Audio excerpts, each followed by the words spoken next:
It's done. It's finally done. Yeah, right. Let's be honest, it's never going to be completely done. It's been a long time since we did a checklist update on the WanderBug. It's been about a year. Let's dive right in. Let's start on the must-do side, and then we'll go over to the want side. Fair enough.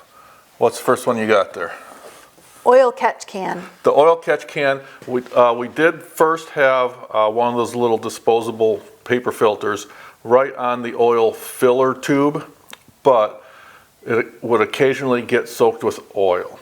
So we got a hold of an oil catch can, and that seems to be perfect. It has a little dipstick that you can pull out to see just how much is in there, but really we very seldom see hardly anything go in. So that's a good thing. Next up, horn. The horn we have to be DOT legal. Our steering column for a stock horn, the parts weren't there. They were long gone. I really didn't want to mess with it, so I just put a momentary contact switch on the dash, and it works fine. Wipers. Wipers are another good thing to have. If you remember from the previous checklist video a year ago, we had a 6-volt motor, 2-speed, and what I did was, and this is a 12-volt alternator car now, so I was running 12 volts through that 6-volt motor for the high wiper speed, and then I had a resistor bringing it down to 6-volt for the slow, and with that, it was just a matter of time before we fried that motor altogether. So I went on Samba, found a 12-volt 2-speed motor, put it in, we're good to go. Good deal. Sound deadening. Sound deadening. We didn't realize just how loud this thing was going to be with the exhaust right up in the air like that and just a blow-through muffler. So sound deadening was important. That's why it's on the must-do side. Must do. So it's on the floor underneath the rubber floor mat. There's sound deadening there. A lot in the back panel area, and even on the doors and the inside of the body. Roof rack. I like our roof rack. Yeah, I'll put I can't, off the top of my head, I can't remember what the guy's name is, what name he goes by. He's on Facebook. I think he lives out in Idaho. Contact him, he can build you one. And this is really, really secure on there. It's bolted on. It's not just clamped onto the rain gutters. And it's durable. It's not extremely durable. Flimsy. You can stand up on there. Yeah. And we carry all of our, or not all of our, but a lot of our camping gear up there in our spare tire too, because we have no place to put a spare now. So we had to have it. Roll bar and shoulder straps, which was a must for us, I think. Yeah, the reason why we put the roll bar in was to make a place for the shoulder straps, because this is a 1960, didn't even come with seat belts, a lap belt. We had to put brackets in for that, and it didn't have anything in the would be the B pillar to accommodate for a shoulder strap. So we've got a 6-point roll cage in it now, and a really nice secure place to mount the shoulder straps. Transaxle arm bushings. The transaxle, yes. As you know, or maybe you don't know, we have a modified engine now. Seward Speed Shop built us this engine. It's a 1915. It's got more compression, bigger camshaft, better carburation, so it's putting out some good horsepower. And we needed the transaxle to mate up to that and be strong enough to put up with all that extra horsepower.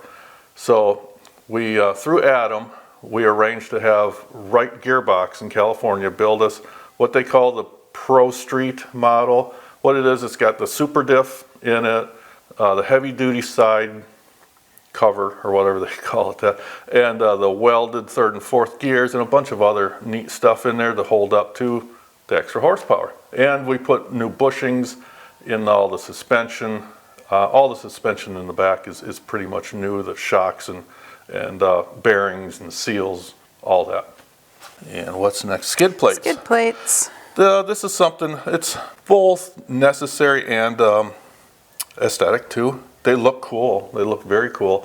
And they do protect the body from, we run through a lot of brush and tall grasses and all that, so it protects the body. Even some rocks sometimes. Yeah, we bang it on some rocks once in a while. Not on purpose, but Sometimes you just don't see them in the tall grass. Plate light. Plate light, that was another thing to make us legal. Okay, on to the other side. Side Nerf bars. Yeah, they're mostly just for looks. They will protect the body from leaning up against small branches and that, small trees, but mostly aesthetic. Yeah, I don't think that's gonna... Yeah, they're not real stout, but yeah, it'll help. And they look cool. Cargo platform with carpet. Yeah, this is in the back, in the interior. We have no back seat anymore, and we just needed a good place to throw duffel bags in that. And dogs. And dogs too. Yeah, and it's got a piece of carpet I took out of one of our other SUVs. We weren't using it in it, so I cut it to fit, and it's back there now. Second battery. The second battery, a lot of people will call it a secondary battery or a house battery. Its purpose is to power, we have a little refrigerator in here, like 20 quart or something like that, 20 liter, I can't remember. Awesome little fridge. Oh, it's very cool. And its main purpose is to power that. And any other things we need to power when we're camping, when the engine isn't running.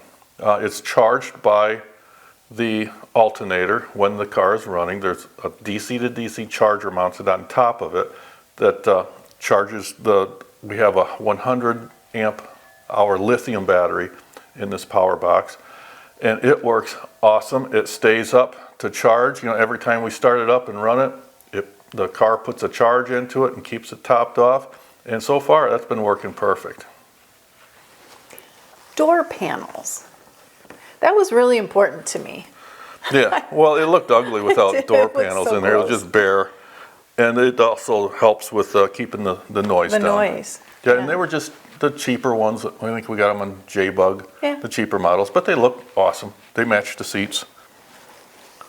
And we just talked about it, but the fridge. Yeah, we converted over to electric fridges in all our traveling vehicles because it's so much handier than taking a cooler with ice. You don't have to deal with the melted ice. You don't have to go find ice. You don't have to find ice, and you're not going to find your sandwiches at the bottom waterlogged because they weren't sealed properly. Floor mats, footrest. And a footrest. Yeah, we didn't want carpet because this is for traveling and camping out of, and we've already proved that we make a mess out of this thing when we're taking it on trips. So if carpeting was out. The rubber floor mat is really super easy to clean, and it also adds some more sound deadening to the floor. Oh, the footrest too. It didn't come with a footrest on the passenger side. I just made some. I made one out of a piece of aluminum.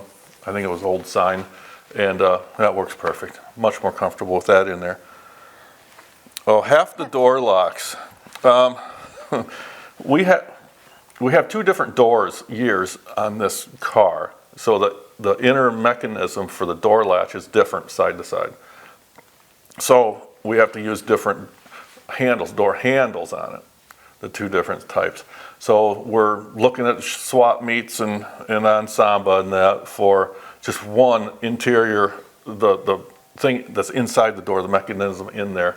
Either the earlier one or the later one, because we got both sets of door handles and keys to go with it. So yeah, that'll come.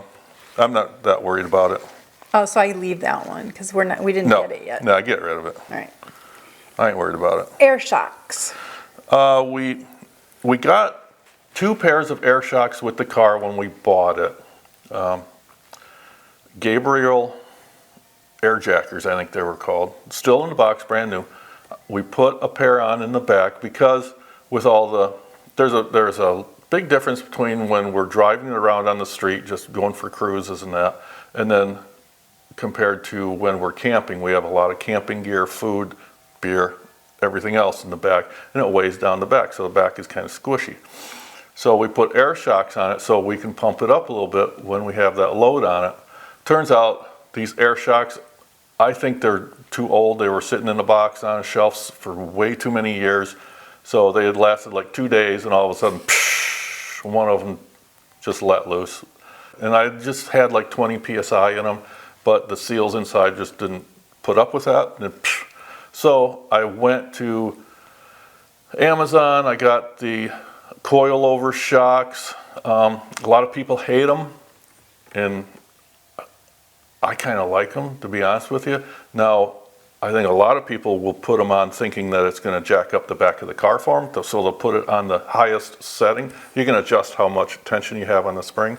We have it on the second lowest, but I think most people put it on the highest, thinking they're going to get some ride height out of it, and it rides terrible. It's just so stiff. So ours rides really nice, and they've been holding up. I mean, they're inexpensive, so they probably won't last forever, but for now they're working. Sun visors. Sun visor was necessary because it was pretty brutal going into the sun, of course. Yeah. Yeah. They're kind of cheap, but they do the They work. trick. Fuel gauge. Oh, we still don't have that. No, I'm gonna leave it. Okay. Yeah, we have a fuel gauge on the dash, but we don't have the sending unit in the tank because this car didn't come with a fuel gauge in it. It did. A paint stick. Yeah. We have a, well, now it's a dowel rod. I lost the paint stick, but it's just a dowel rod I stick down in. Yeah, it works. I do have a line on how to put a sending unit in our particular tank, so that'll be coming up. Paint. We just got the paint, the panels that were gray painted. It came this color, orange, and most of it is the original paint that was on it when we bought it. But the Baja kit, the car came with no fenders or hood or anything on it. So I had to source out a used Baja kit, and it was still in the gray gel coat. We literally pulled it out of a barn full of crap, chicken crap and all that. But yeah, now it's all painted. It looks awesome. I just have to buff out the rest of the paint, the old paint, and it'll match perfectly, and we're good to go. Tack. I like gauges in general, and I just like gauges. I like to see what the engine's doing, and the tack falls into that. Window rubbers. Yeah, Those were fun. yeah. The window rubbers we're talking about are the ones in the doors. The windshield, back window, and the two back side windows were already done, new rubbers in that. But the ones in the door, we could tell it was from the Southwest because the rubbers in the doors were just trash. They were just so dried out and crumbly. You could just crumble them in your hands. If you put your arm on there, it Oh, felt like crusty. putting your arm on almost like glass. It was sharp. Yeah, it was awful. So we got all new rubbers in there. And I tell you what, they suck to put in, especially the vent window rubbers. I ended up putting them in, pulling them out, redoing it like 5 different times until I finally got it right. I never want to do that again. And Wow, you're a pro at it. no, now. if you want that done, don't ask me to do it for you. I won't. Cup holders. Cup holders are a necessity. So we just got that cheap wire basket. It's made, they say that it can only work on a carpeted floor, but it works for us because I put some screws in and it's screwed right to the floor. It's not going anywhere. Center armrest. Yeah, that's something that I'm so used to cars having a center armrest that driving in this before we put one in was really kind of uncomfortable. So I made my own, and it works perfect. Winch. A winch, we do a lot of off-roading with this, without people with us. We're all alone usually. So a winch is kind of a security thing, just in case we get stuck, we can run the winch out. It's actually a size for a huge ATV. So I think it's got like a 4,500 pound limit on it, or working load limit. But the car only weighs 2,000 pounds, so we're good. We're not going to be able to pull full-size vehicles out of the mud with it, but it'll save us. The rest of you're on your own. That's what counts. Third, brake light. Third brake light, one of our goals with this thing is to have it seen because it is very small and I don't want to say dangerous, but it's not as safe as modern cars. You have no airbags, you have no side bars to protect you at all. So it's really important for us to be seen, so that's why I wanted a third brake light in it. And it's a third brake light, and it also functions as a clear rear light on a switch on the dash. And that's kind of nice. That's I call it my get off my ass light. I don't do that though. I don't do that. Roof lights. Yeah, that's the big round ones on top, and it is way, way overkill. I did not realize they were going to be that bright. They are like daylight bright. They look cool though, and I have them wired into the high beams, so you just hit the high beams and they come on. But they're bright. It would be like driving into the sun. Yes, yeah. So we don't do that to people. We don't do that. See. Fog lights. Fog lights are important.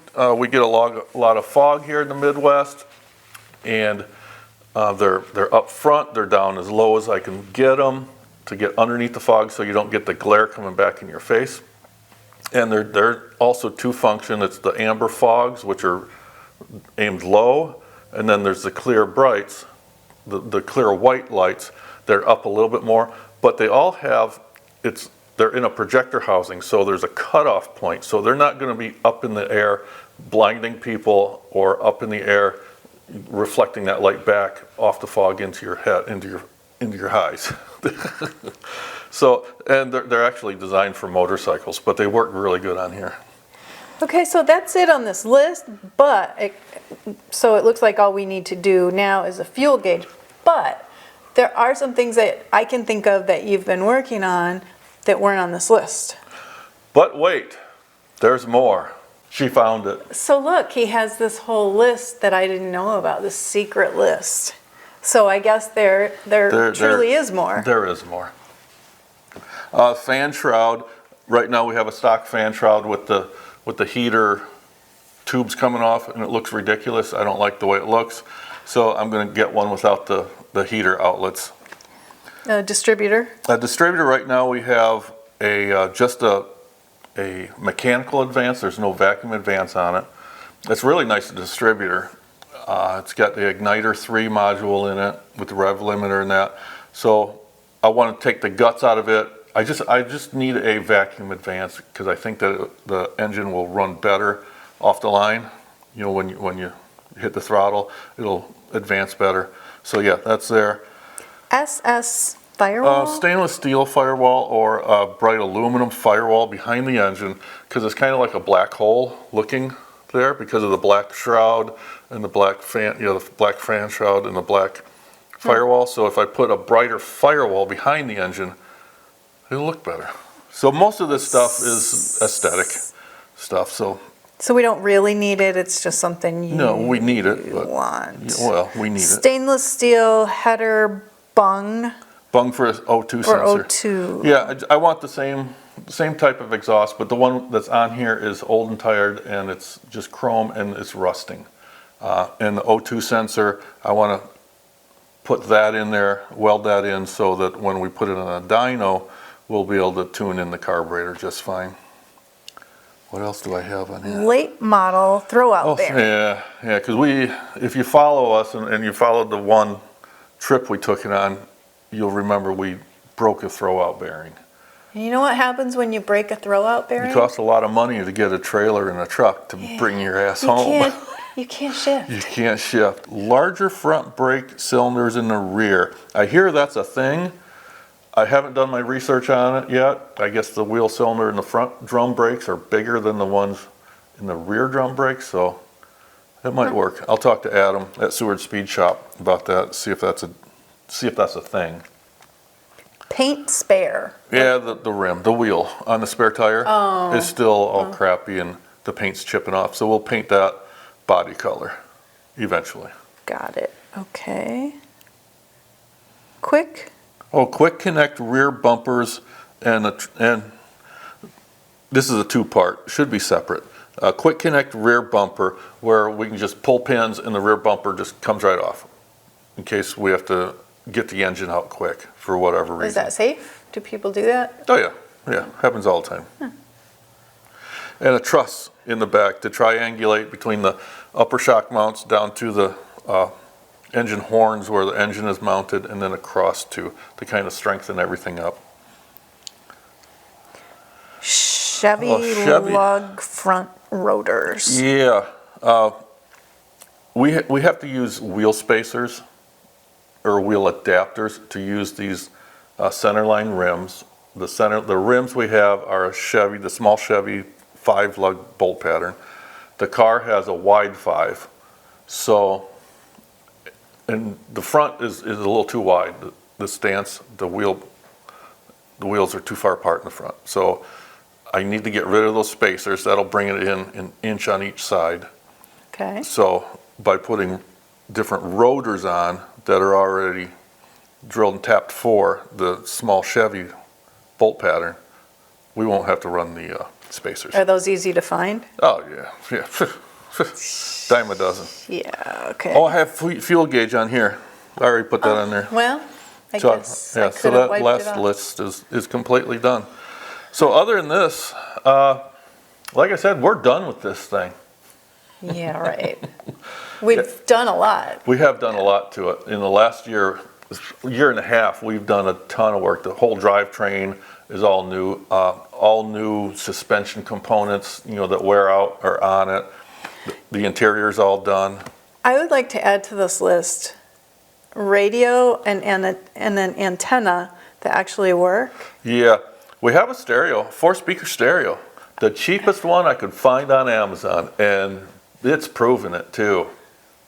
It doesn't come in the antenna. It looks cool on there, but it doesn't work. Even with local stations around here, it hardly ever comes in. As loud as the car is, I think if we had a stereo that was loud enough, yeah. it would break it up, because we can't True. even talk to each other on a trip. Not because so it's much. too No, loud. not at like 60 miles an hour. It's just too loud in there. Yeah. You can't really have a conversation. So we need a loud stereo. Yeah, we can improve on that. But that's not real big. It should be on this list. We can put it on the list, but that's not real big, and that's not a need. It's just as much a need as the stainless steel firewall. Yeah, I suppose. Okay. If you enjoyed this video, please hit that like button. And we hope you consider subscribing to our channel. Thanks for watching.